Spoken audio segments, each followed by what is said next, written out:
নেই কোনো ফ্রস্টিং, নেই বাড়তি সাজ, তবুও একদম পারফেক্ট। এক কামড়ে মন ভরে যাবে ঘরে বানানো সফট এই মালাই কেক। ঘরে বানানো এই সফট মালাই কেকটা দেখলেই মিষ্টি স্মৃতির ঘ্রাণ পাবেন। আজকে আমি সেরকমই একটা মালাই কেকের রেসিপি আপনাদের সাথে শেয়ার করব। চলেন তাহলে দেখা যাক রেসিপিটা। প্রথমে এখানে আমি নর্মাল তাপমাত্রায় থাকা 3টা ডিম নিয়েছি। এখন সেগুলো আমি প্রথমে ভাবছিলাম একটু কুসুম থেকে সাদা অংশটা আলাদা করে নিব। পরে দেখতে পাচ্ছিলাম যে ডিমের একটা কুসুম গলে গিয়েছে, পরে আর দুটো একসাথে দিয়ে দিয়েছি। এখন 1 চিমটি লবণ দিয়ে তারপর আমি এখানে ব্যবহার করব 1/4 কাপ চিনি। যারা একটু চিনিটা বেশি পছন্দ করেন তারা 1/2 কাপ কিংবা 1/3 কাপ চিনি ব্যবহার করতে পারবেন। কোনো রকম ইলেকট্রিক বিটার ছাড়া আমি কেকটা আপনাদের সাথে শেয়ার করছি। আপনারা কাঁটা চামচের সাহায্যে এভাবে বিট করে নিতে পারবেন। আবার ঘরে যদি এরকম হ্যান্ড উইচ থাকে সেটা দিয়েও করে নিতে পারবেন। ডিমের ফোমটা যখন কমপ্লিট রেডি হয়ে যাবে তখন এখানে আমি ব্যবহার করব শুকনো উপকরণ। সেই জন্য 1/2 কাপ আটা নিয়েছি আর হচ্ছে 1/2 চা চামচ বেকিং পাউডার নিয়েছি। আজকে কেকটা আমি আটাটাই ব্যবহার করছি। আটা দিয়েও কিন্তু খুবই সুন্দর এবং সফট স্পঞ্জি কেক তৈরি করা যায়, যেটা হয়তো অনেকেরই জানেন না। অনেকে হয়তো মনে করেন যে ময়দা ছাড়া আসলে কেক বানানো একেবারে অসম্ভব।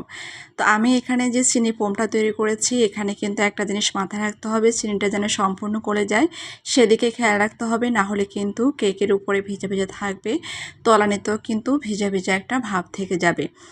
এখন এই যে আমি শুকনো উপকরণগুলোকে দুবারে মিশিয়ে নিয়েছি আর একটা স্প্যাচুলার সাহায্যে এখন ভালো করে নেড়ে ছেড়ে এগুলাকে মিশিয়ে নিয়েছি যাতে করে ভিতরে কোনো লাম্পস না থাকে। এখন এখানে 6 ইঞ্চি একটা স্কোয়ার মোল্ডে আমি এটাকে কুক করব। সেই জন্য চুলায় একটা মোটা তলানিযুক্ত পাতিল বসিয়ে আমি 5 থেকে 7 মিনিট এটাকে ভালো করে হাই হিটে গরম করে নিয়েছি।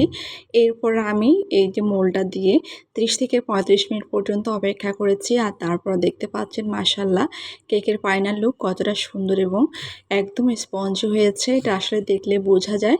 এখন আমি একটু ঠান্ডা করে তারপর কেকটা মোল্ড আউট করে নিচ্ছি আর আপনাদেরকে দেখিয়ে দিচ্ছি এটা কতটা স্পঞ্জি হয়েছে।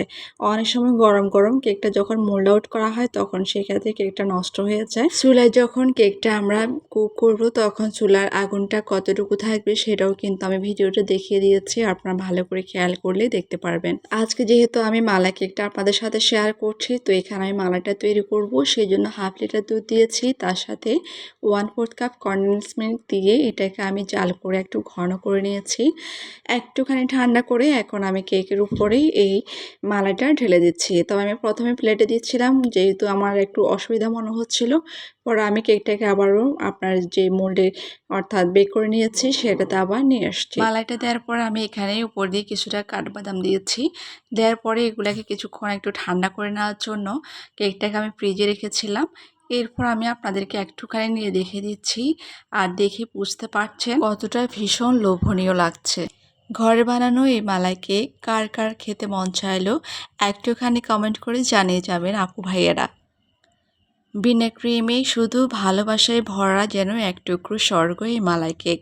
কেকটা দেখলেই মিষ্টি স্মৃতির ঘ্রাণ পাবেন সবাই। আজকের মতো তাহলে বিদায় নিচ্ছি, দেখা হবে আবার নতুন কোনো ভিডিওতে। আল্লাহ হাফেজ।